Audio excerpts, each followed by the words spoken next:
Bendiciones, mi hermano, bienvenido a nuestro canal. Suscríbase, dele a la campanita y manténgase pendiente. Es posible que usted tenga que tomarse un refresco, estarse tranquilo, no se mueva, no acepte llamada, porque a partir de ahora no hay oxígeno. Dios te bendiga. Este nuevo segmento nos acompaña un hombre de Dios, al cual admiro, un amigo, un hermano, un consejero, mi hermano Carlos Evangelista. Amén. ¿Cómo te sientes? Muy bien, gracias al Señor, la gloria del Señor. Qué bueno tenerte por aquí con nosotros. Amén. Estamos por aquí, amén. Dios bendiga a la audiencia, cada espectador, amén, que está en sintonía y los que estarán visualizando el video más adelante. Amén, estamos aquí amén. al conjunto de nuestro hermano y evangelista Pastor Juan de Soriano. Dios mío, Padre, dale algo, profeta. Santo, tú sabes que a veces la gente no sabe cómo llamarme, si evangelista, si apóstol. Yo le digo, llámame siervo, porque tú sabes que mayormente ya se ha puesto muy de moda los títulos y la cosa. Pero hay veces que yo le digo, no, dime pastor, no me diga apóstol, no me diga profeta, porque así uno se mantiene como más sumiso, más sencillo. Sí, cuéntanos, hermano Carlos, ¿cómo te ha ido? ¿Cómo te sientes? ¿Qué tiempo llevas en el evangelio? ¿Tienes varios tiempos ya? Sí, tengo unos 20 años y pico en el evangelio, gracias al Señor. ¡Tirando paquetico! Pero lamento que no haya tenido más tiempo, porque desde que conocí al Señor yo dije, pero me he perdido de un gran gozo, me he perdido realmente de una verdadera vida, porque cuando conoces al Señor es que empieza realmente la vida. La vida nueva, la vida nueva. Es así. Y hay gente ahí que están viendo esta entrevista, que están esperando. Yo no sé qué es lo que esperan ellos. Bueno, siempre las personas en el evangelio esperan algo nuevo.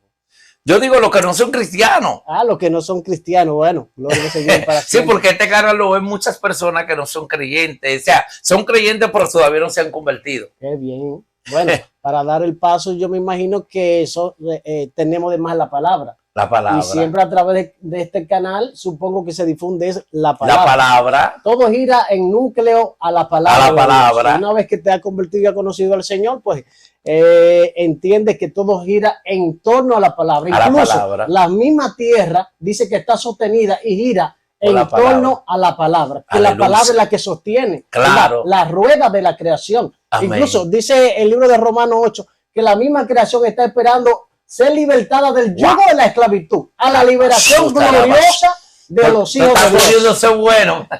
Profeta, yo siento que ya la unción te está agarrando. La atmósfera está aquí. Y estamos iniciando. Gloria a Dios. ¿Cuántos años tiene ya, ministro? Y no te olvides que esa gente que están ahí están esperando conocer parte de tu testimonio. Sí, tenemos 20 años y pico en el evangelio, como dije en antes. Amén. Aparte que tenemos 20 años y pico. ¡Wow! 20 años. Casi 30. Ya. Tuvimos Dios una mío, padre. 2 décadas. Sí. Ay, qué bendición, sí. Varón. Qué bendición. Y ha sido una bendición. Si comenzamos a contar de las experiencias que hemos tenido en el Señor, porque las experiencias marcan. Al creyente. Claro. No solamente al creyente, tenemos personas no cristianas que han sido marcadas por una palabra, que aunque no están en el evangelio, pero ya han sido marcadas. Hay gente que está marcado, que está esperando el momento ya. Claro que sí. Yo recuerdo que antes de yo ser cristiano, yo era vendedor con unos 16 años. Santo. Y recuerdo que siempre visitamos oficinas, diferentes provincias. Una vez estábamos por ahí por la zona de Cristo Rey, el Caliche. Y recuerdo que una vez me tocó visitar un apartamento de eso y escuché una música de este hombre llamado Rabito. Ajá. Y mientras yo escuchaba, no siendo cristiano, esas canciones.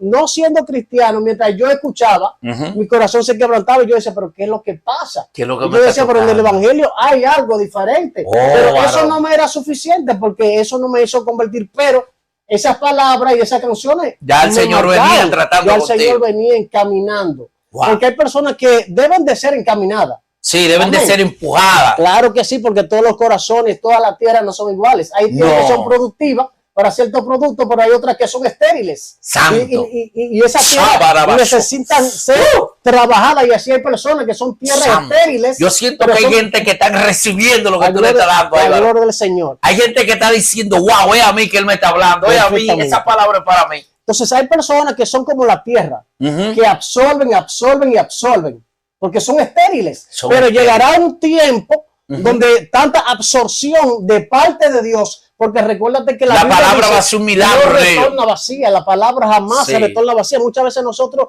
somos creyentes hasta incrédulos a la misma palabra, pero la palabra en sí tiene su propia transformación. Wow. La misma palabra se encarga de hacer lo que Él quiere hacer, a quien Él se la envía. Porque a veces vemos personas, incluso hasta en campaña, que caen endemoniados. Libertando ahí. Y tú le dices, levántate. Y cuando se levanta te quieren convertir. Algunos dicen que no, pero hay otros que dicen que sí, que son marcados. Wow, y eso es fuerte cuando una gente experimenta el poder de Dios, Carlos. Y cae. Y cae, y se levanta, y después dice, no, frío. No. Yo me asusto yo mismo. Porque... Yo escuché un testimonio de un evangelista muy renombrado. Recuerdo que estaba en una actividad de él en el Olímpico. Y me dicen que antes de eso, de esa actividad, él había venido al país. Y en un momento él dijo una palabra. Y cuando él dijo, oídme bien, Satanás, estamos hablando de Carlos Anacondia. Y según me dicen los que estaban ahí, testimonios de personas, que casi nadie quedó de pie. Wow. Sin embargo, yo estaba en una actividad que él predicó en el Olímpico y eso fue extraordinario. Wow. Y él dice en uno de sus testimonios que una vez estaba él predicando en un país y cayó una persona endemoniada porque tenía un espíritu de homosexualismo. Se le manifestaron los demonios. No solamente se le manifestaron porque estaban bajo una atmósfera espiritual. Amén. Mientras los demonios están bajo una atmósfera espiritual, son controlados por esa atmósfera. Son dominados. Son dominados, no necesariamente que caiga pataleando. No significa que esa persona se vaya a convertir. Simplemente cae porque hay una atmósfera mayor que ellos. Exacto. ¿Verdad? Y son dominados por esa atmósfera. Entonces, ¿qué sucede? Que cuando esa persona cayó, le dijeron a Anacondia, hay una persona que es homosexual y cayó. Y cuando fue a administrarle liberación, que él hace que el espíritu humano venga en sí, ¿verdad? Porque en ese momento había una manifestación demoníaca y cuando hay una manifestación demoníaca, el espíritu humano no reina. No tiene conciencia el ser humano.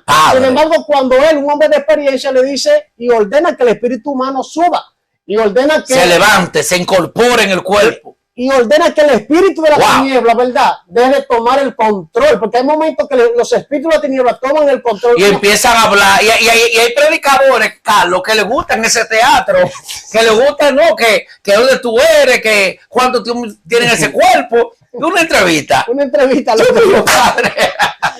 Ellos creen que son Jesús porque Cristo hace lo que Él quiere hacer. Sí, cuando Cristo le preguntó al endemoniado ¿cómo te llamas? Él sabía cómo se llamaba. Hay gente que está sintiendo corriente. La gloria es del Señor.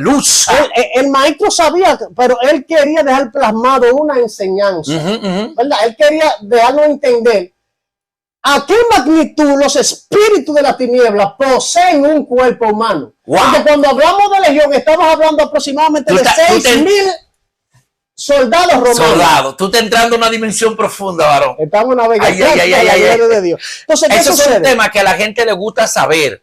No es importante, no solamente que el cristiano, sino el que desconoce la palabra, que no acepta al Señor. Es importante porque a veces las posesiones demoníacas son importantes. ¿Sabes por qué son importantes? Porque muchas veces vemos personas que están atadas, tienen problemas. Atados con demonios. Problemas conyugales.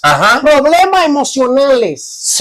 Problemas familiares. Y desconocen que hay espíritus ancestrales y espíritus de la tiniebla que son los que están luchando para dividir su relación, para matar su pasión, para matar su emoción, para descontrolar su relación incluso con las demás personas. Usted sabe que hay personas que no tienen relación. De aquí. Hay personas que no tienen relación con otras personas. No viven como encerrados.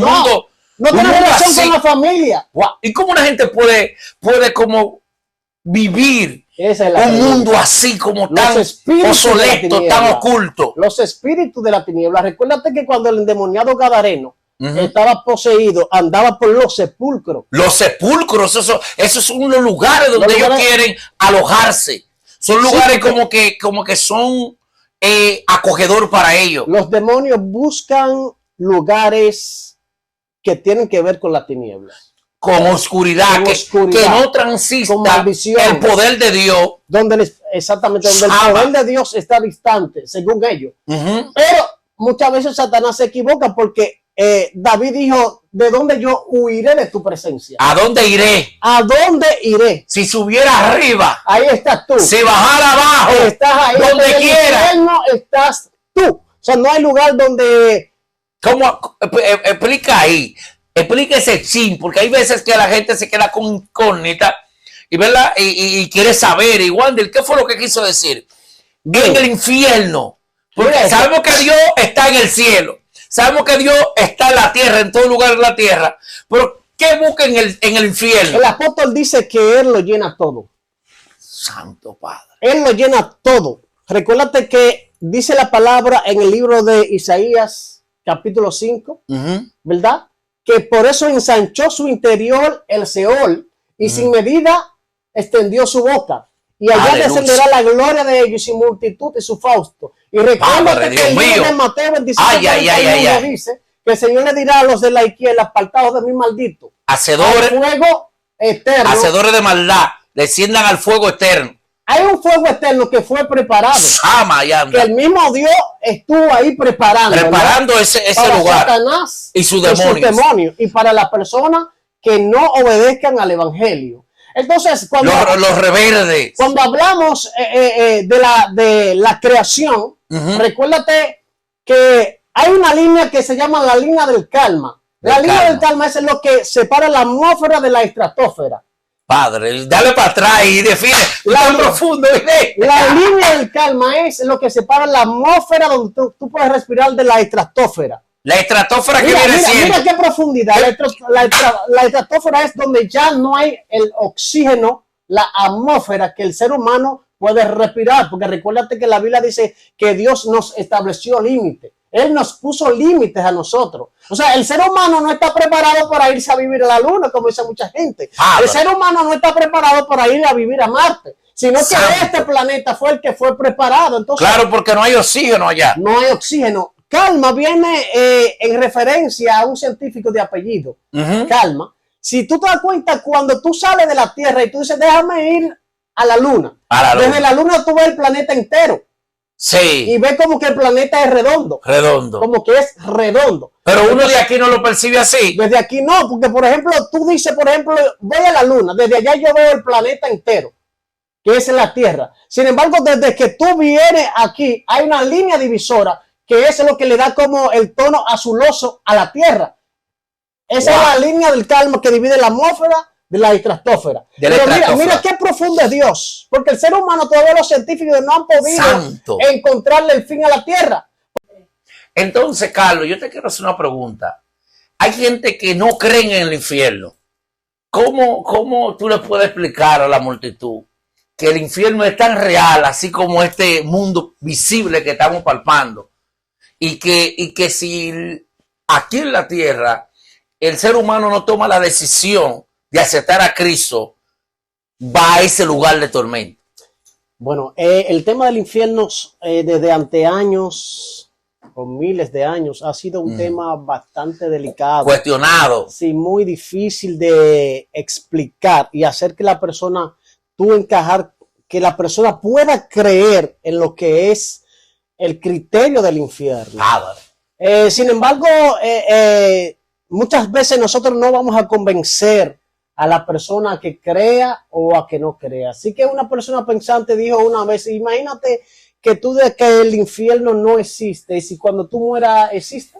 Entonces yo diría que lo más recomendable es que cada persona realmente crea que el infierno es real, porque dice la palabra en cuanto a la fe, que es necesario que el que se acerca a Dios crea que le hay. Sí, un escritor fue que dijo la palabra que dijiste ahorita, que dijo, él habla que si no cree, ¿verdad? Y luego existe, es mejor creer y luego que después se dé cuenta que no existe, pero no correr el riesgo de no creer ahora y que después de no creer entonces se dio cuenta que el infierno era tan real. Perfectamente. Padre mío. Bueno, hay muchas cosas que han llevado a los seres humanos, principalmente a científicos, a no creer a lo que es el infierno. Número uno, se habla del Big Bang, tú sabes, la explosión cósmica, de que los científicos creen que el mundo y el universo fue creado por una creación cósmica, por un Big Bang. Se hizo una explosión, ¿verdad? Y entonces, a partir de ahí, surgió lo que es la evolución del ser humano. Otros creen que a través de eso, de la evolución, nosotros fuimos creados por Chita. Es decir, venimos de evolución del mono. Recuérdate que aquí en el zoológico había una mona llamada Chita. Sí. Por eso es jocosamente que digo así. Sin embargo, si fuimos evolución del mono, hoy en día no vemos monitos crear el ser humano. Yo soy feo, pero no bonito. ¿Verdad que sí? Entonces, yo creo que aparte de la fábula y de lo que el hombre se ha inventado, creo que, como dice el apóstol en Romanos capítulo 1, que su eterno poder y su deidad se hace claramente visible, siendo entendida por medio de la misma creación, de modo que nadie tendrá excusa. O sea, la misma creación. Wow, esto está terrible, evidente, esto está terrible. Entonces, hubo un pleito de anticipado. Los demonios se anticipan cuando va a haber un episodio espiritual divino. Así. Y ellos atacan. ¿Tú sentiste que te atacaron mediante tú estabas en silicio en la iglesia? No, era en la casa que estaba. Ah, en la casa. Sí, estaba en silicio en la casa. Los espíritus de la tiniebla saben cuando un mensajero de parte de Dios ha pasado a llevarte una encomienda. Hay momentos donde tú no puedes percibir, no puedes sentir. Dios mío. Hay momentos donde Dios no habla, donde Dios permanece callado, pero ya Él te entregó una encomienda y Él ordenó en el mundo espiritual que suceda. Y los demonios no son omniscientes, pero ellos sí visualizan cuando Dios te ha entregado. ¿Cómo puede discernir el mundo de las tinieblas cuando un acontecimiento divino se aproxima? Recuérdate que nosotros somos meros humanos y nosotros no podemos ver en el mundo espiritual a menos que, como cuando dijo Eliseo, ábrele los ojos a este Jesse para que él pueda visualizar que más son los que están con nosotros que los que están con él. A menos que Dios permita que nuestros ojos espirituales sean abiertos, nosotros podemos ver en el mundo espiritual. De lo contrario, si Dios no permite, no vamos a ver. Y los demonios pueden... Ahora, los espíritus de la tiniebla, los demonios, Satanás sí puede visualizar, porque recuérdate que ellos son espíritus. Y la esfera se mueve, la esfera espiritual se mueve en el mundo de los espíritus, tanto de parte de Dios como de parte de Satanás. De modo que ese es el mundo que ellos pueden visualizar, tanto lo físico, que a nosotros los humanos, como lo espiritual que viene de parte de Dios. Entonces, porque ellos trabajan en las esferas espirituales. Espirituales, son espíritus. Así es. Entonces, Carlos, diríamos en ese sentido que ellos empiezan a ver el sentido espiritual de la cosa, pero en pos de lo que está aconteciendo por medio de sus... Perfecto. Ungidos, profetas y demás. Por ejemplo, en la Biblia habla de Moisés cuando vieron la profecía de que iban a ser un libertador. Exacto. Habla de Jesús cuando Jesús iban a ser por el vientre de María. Tenemos el ejemplo más visible y palpable. Tenemos cuando Daniel se mete 21 días, ¿verdad? Y no come comida importante, ¿verdad? Tenía un ayuno parcial. Los 21 días de Daniel. Perfecto, exactamente. Tenía un ayuno parcial, ¿verdad? Entonces, ¿qué sucede? Que el ángel le dice que desde el día que dispusiste tu corazón a entender y a inclinarte delante de la presencia de tu Dios, había sido dado respuesta de parte del cielo. Sí. Pero los espíritus de la tiniebla, el príncipe de Persia, se le opuso durante los 21 mismos días que estuvo Daniel metido. Es decir, que Daniel no sabía nada, pero los espíritus de la tiniebla sí sabían que había una contesta de parte de Dios y querían impedir que Daniel tuviera la noción y el conocimiento de eso. Si Daniel no persiste en los 21 días, ¿qué usted cree que había pasado? Entonces tenemos un ejemplo palpable, ¿verdad? Que si Daniel no persiste, no se da. No se manifiesta la petición. No se da porque a veces nosotros queremos la cosa fácil y nosotros tenemos que pagar un precio en el mundo espiritual. Cristo pagó. Es bueno, Carlos, perdón que te interrumpa, que tú explicarte cómo los espíritus, ¿verdad? En el mundo espiritual pueden discernir, ellos pueden captar, pueden sentir que algo se está moviendo o que está aconteciendo de parte de Dios.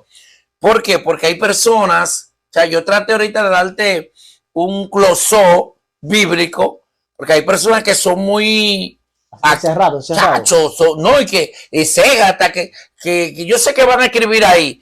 ¿Dónde dice eso en la Biblia? Entonces, qué bueno que tú citaste a Daniel, que en Daniel los demonios estaban atacándose al príncipe de Persia. Perfecto. Daniel estaba orando y no había una palabra profética que Daniel había recibido. Exacto. O que se iba a manifestar una respuesta a Daniel si oraba 21 días, por ejemplo. Entonces, lo que quiere decir es que sí fue algo que detestó el mundo de las tinieblas. Claro que sí, porque por ejemplo, si Dios, como dice el libro de Hebreo, que son todos espíritus ministradores al servicio de lo que han de heredar la vida eterna. Se supone que si Dios envía un mensajero de él del cielo, los espíritus de la tiniebla pueden visualizar. Porque por eso ellos operan en el mundo espiritual, en las esferas de las tinieblas, en las esferas celestes. Porque cualquier mensajería que venga de parte de Dios, ellos pueden visualizar, ellos no son omniscientes. ¿Verdad que sí? Entonces por eso ellos operan de esa manera. Satanás no es omnisciente, no lo sabe todo, pero sí puede detectar, visualizar, ver cuando un mensajero, porque por ejemplo, si en la iglesia se manifiesta, ¿verdad?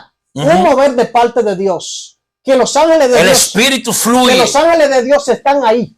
Sí. Los espíritus de la tiniebla pueden visualizar en el mundo espiritual que bajaron esos ángeles.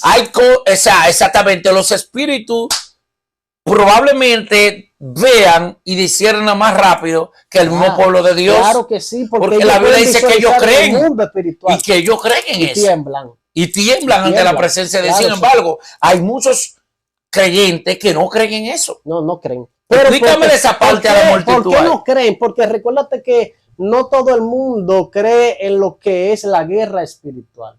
Por ejemplo, hay muchos predicadores. Pero es que la vida cristiana es una guerra espiritual. Eso sería como una ignorancia. Y tenemos la palabra. Sí. La misma Biblia nos enseña. Si cuando vemos que el mismo apóstol comienza a visualizar un guerrero romano en Efesios capítulo 6, verso 10, lo pueden buscar ahí para los que dicen que no damos cita bíblica. Te habla de la armadura de Dios. Sí. ¿Verdad que sí? Te especifico algo, Carlos. Por ejemplo, a veces estamos hablando de un tema y estamos hablando, por ejemplo, de una historia de la Biblia conocida que el que lee la Biblia, pues sabe la historia.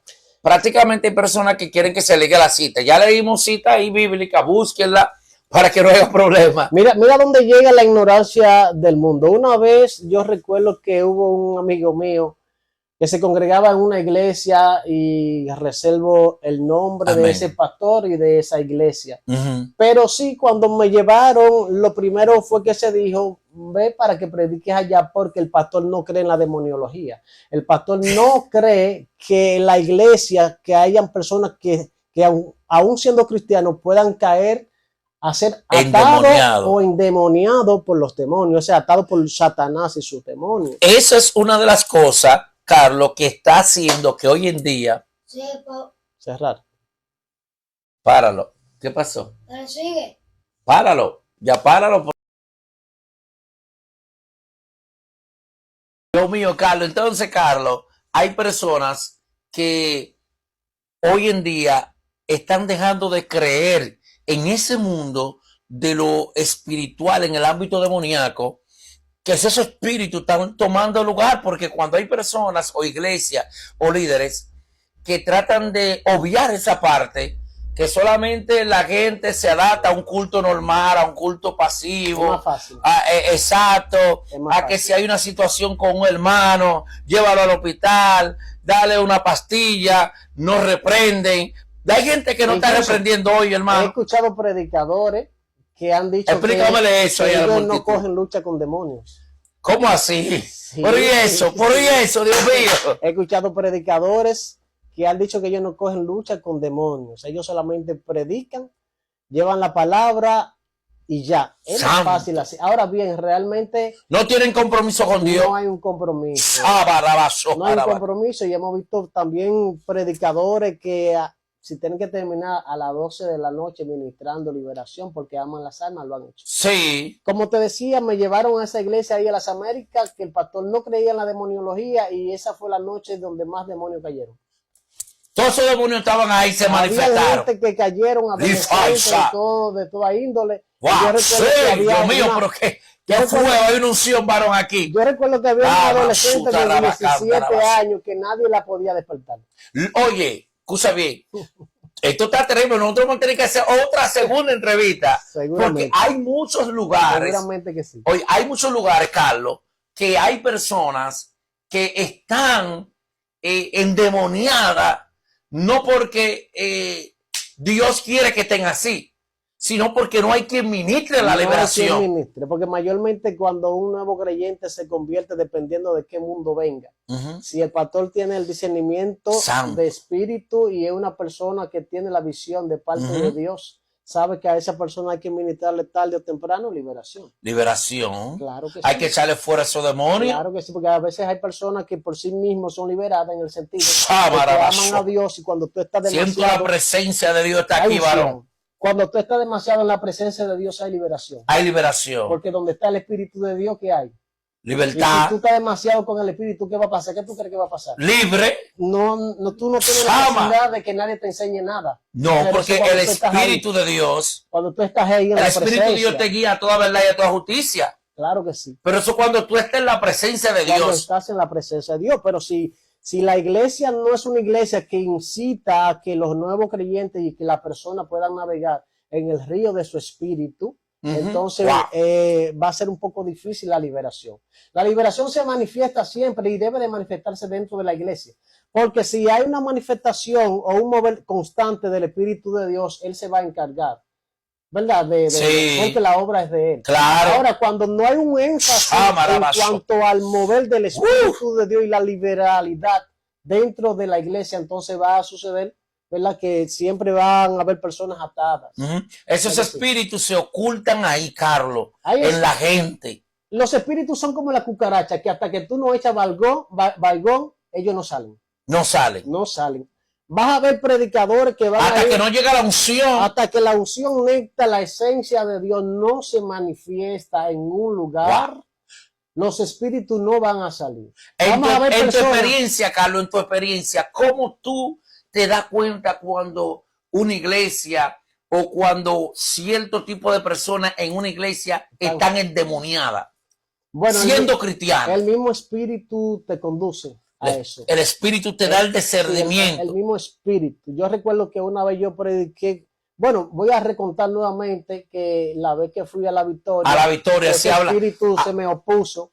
Yo dije, bueno, y si es que Dios tiene una bendición, me sacudí y me fui. Prediqué en el patio y después me fui a una iglesia que en ese tiempo pastoreaba un pastor que le llamaban el pastor Heredia, muy amigo mío, que ya está afuera. Y yo recuerdo que él fue precisamente, yo estaba de rodillas y fue donde mí me dijo, ministro Heredia, usted puede predicar hoy. Ay. Qué coincidencia. Sí, pero ya Dios estaba en el propósito. Ya tuviera peleado la batalla. Sí. Y yo le dije, sí, está bien, no hay problema, está bien, no hay problema. Pero yo estaba lejos de la revelación. Cuando me tocó el momento de predicar, Dios trajo de nuevo, me permitió predicar con denuedo, fluir con denuedo. Pero cuando llegó el momento de la administración, que comenzó a señalar a la gente fuera, la gente comienza a entrar como ebrio. Y te digo que había una misionera que estaba ahí, y dice ella en su testimonio, después que el hijo fue libertado, que el Señor le dijo, pasa a tu hijo que me voy a glorificar. Santo. Cuando me lo pasa al frente, yo le pregunto que si él se quiere convertir al Señor y él me dijo que no. No se quería convertir. No se quería convertir. Había el demonio. Entonces el Espíritu Santo me guió a administrarle liberación, a ordenar que el espíritu de la tiniebla que estaba en él subiera, ¿verdad? Que se manifestara. Santo. Cuando comencé a utilizar la autoridad de Dios, el espíritu se manifestó y me miró con los ojos virados. Y duró un rato y yo reprendí, yo le decía, recuérdate que el Señor está aquí. Está aquí. El Espíritu Santo está aquí y te ha rodeado. No tiene escapatoria, sino que tendrás que salir de ese cuerpo. Sí, porque cuando hay ese tipo de hay una confrontación. Hay una confrontación. Hay una confrontación. De hecho, a mí me pasó algo, sin perder el hilo. Me pasó algo anoche, yo estaba ministrando. y hubo una joven que el poder de Dios la tocó, en una casi cae al suelo. Y de repente yo le pregunto, ¿quiere aceptar a Cristo? Y así como con esa frialdad, dijo que no. Yo me asusté, yo dije, Dios mío, fue los demonios que hablaron. Sí, porque es que el que no tiene el espíritu, sí, claro, no puede discernir que los demonios le toman la mente y la boca y los ojos. Bloquean. Sí, cuando tú estás ministrando, a veces tú no ves que te están mirando y no la gente. El demonio que te está mirando por vía de los ojos de la persona que tú estás ministrando. Sí, claro, yo he ministrado en lugares que me ha dado casi mareo. Santo. ¿Se acuerda cuando usted me invitó aquí que había una visitante, una amiga? Ajá. Esa vez, cuando ese... ¿Esa fue la primera vez? Sí, la primera vez. Cuando ese espíritu salió, estamos hablando con evidencia, ¿verdad que sí? Sí, cuando ese espíritu salió, yo casi me mareo. Yo reprendí en mi interior, porque fue un ataque de la tiniebla contra mi cuerpo para debilitarme. Sí. Porque en ese momento fueron despojados. Despojados. ¿Verdad que sí? Entonces yo recuerdo que cuando comencé a orar por el muchacho entró en un éxtasis, se manifestaron los demonios, y recuerdo que el espíritu me miró y me dijo, ¿sabes qué? En esta hora venciste, en la próxima veremos. Y dejó caer el cuerpo. Y ahí escuché la voz clara del Espíritu Santo, como ahora que estamos hablando tú y yo, y me dijo, mi siervo todavía no se ha ido, acércate, reprende y echa fuera. Y cuando reprendí, se le manifestaron más con violencia, se fueron, el muchacho se levantó, el que dijo que no quería al Señor se levantó llorando. Es ahí donde se manifiesta, por ejemplo, en mi caso, en la mayor parte, cuando yo me doy cuenta que una persona fue libre, es cuando puedo ver la persona en sí siendo quebrantada de la presencia del Señor. Eso es así. El quebrantamiento espiritual significa que ha habido una liberación. ¿Verdad que sí?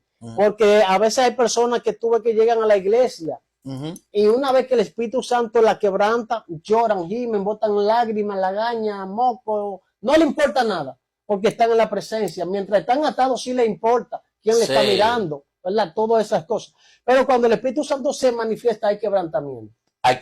Vemos en la mujer del vaso de alabastro que quiebra el perfume ante la presencia del maestro, símbolo de quebrantamiento, y agarra también sus lágrimas y comienza a enjugar, ¿verdad?, los pies del maestro. Eso es un verdadero quebrantamiento espiritual. A veces el Señor nos guía por sendero de ministraciones que usted no sabe lo que va a hacer. Por ejemplo, te decía que me invitaron allá a las Américas y había una jovencita que después que terminé de ministrar nadie la podía despertar, ni la familia. La llamaban por nombre y nada. Quedó como un éxtasis. Quedó que nadie la podía despertar. Y cuando eso es posesión demoníaca. Había una experiencia de parte de Dios, ella cayó bajo una experiencia. Estaba atada, claro, sí, pero el Señor, ¿verdad? Había obrado una liberación y ya tenía una experiencia, y aparte de eso los demonios querían rejugar con el evangelista y con la actividad del Señor esa noche. Sí, porque hay espíritu, Carlos, que toman el escenario para traer un desbalance, un desenfoque. Y muchas cosas. Hay espíritus que hacen teatro y hay gente que no son cristianas o descarriados también, que hacen show en las administraciones. Van específicamente a hacer eso. También van a confrontar al hombre de Dios. Es así. Señor, reprenda eso. En el nombre de Jesús de Nazaret. Nombre de Jesús. Entonces, una vez que me fueron a buscar, varón, y me explican lo que está pasando, mientras yo voy camino hacia donde está ella, yo voy orando en mi interior porque nunca hubiera tenido esa experiencia, ¿verdad? Y yo nada más decía en mi interior, Señor, el Espíritu Santo, ¿qué es esto? ¿Qué debo de hacer? Dios mío. Yo decía, ¿qué debo de hacer en mi interior? Porque, después de tanta liberación, tanta gloria, y ahora que no pueda despertar a esta muchacha, entonces sería la vergüenza, tú sabes la vergüenza que sería esa parte ahí. Para mi vida, mi ministerio. Y cuando, voy en camino, le pregunto al Espíritu Santo qué hago, y me dice él en voz en cuello, que lo escucho yo, dime tú qué hago yo. No debe hacer el Espíritu Santo. Sí, porque eso es lo que pasa. Lo que pasa es que esos escenarios vienen para turbarte. No, es lo primero que quieren turbarte para que tú pierdas el hilo. Mira lo que te dice la voz de Dios. Dime tú qué hago yo, porque Dios está ministrando a través de ti. El Espíritu Santo te enseña. Exacto. Cuando tú permites que el Espíritu Santo te enseñe, van a haber cosas sobrenaturales que tú vas a visualizar en tu caminar ministerial. Santo. Cuando tú permites también que el Espíritu Santo te enseñe. Y yo recuerdo que cuando él me dijo eso delante de toda la gente y la multitud, o sea, ¿qué tú crees que hice? En voz en cuello. Lo que me surgió fue que la despierte entonces, Espíritu Santo. Así porque estaba hablando con él. Sí, sí. Entonces, como él me dijo así, algo espontáneo. Como él me dijo así, yo tenía la seguridad, pero lo dejé en voz en cuello. Lo dejaste en voz en cuello. Como quien dice, entonces encárgate tú. Eso está en tu mano. Que lo despierte Espíritu Santo. Y al decir así, inmediatamente la muchacha se sacudió. La liberación. Y se levantó inmediatamente. Por eso es que el hombre de Dios, cuando está ministrando, no puede perder ese enfoque. Hilo no puede. Sí, porque hay cosas, como usted decía, que vienen para desenfocarte. Entonces, y que tú pierdes el oído de Dios, tú dejas de escuchar a Dios y ahí se dañó la cosa. Pero no hay cosa más tremenda cuando en antes usted me dijo que íbamos a hablar un poquito de lo que es Job. Job dijo, yo sé que mi Redentor vive.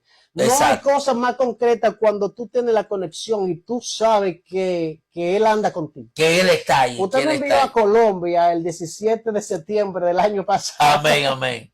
Me tocó ministrar en una iglesia, en un retiro. Tanto, ahí hay muchos demonios para Colombia, varón. Es tremendo, es tremendo.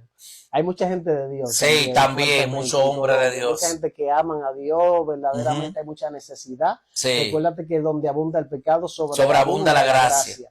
Y yo recuerdo que en una estoy ministrando y la gente está cayendo, digo, esto está loco aquí, esto está sobrenatural. Loquísimo. Amén. Pero yo recuerdo que hay una hermana que le está ministrando a una persona que está endemoniada y no puede echar fuera el demonio. El demonio. Y estoy ministrando, cuando estoy ministrando. Esa gente, Carlos, explícame algo. Esa gente que le gusta ir a ministrar cuando hay alguien ya de parte de Dios asignado para la administración, ¿qué se puede hacer con esa gente? Hay mucha gente que son... Explícame eso a la multitud. Hay mucha gente que son emocionistas. Se emociona. Se emociona porque si ya hay una persona que quieren utilizar la unción que ya está en ti. Quieren brillar. Quieren brillar. Atención, loca cámara.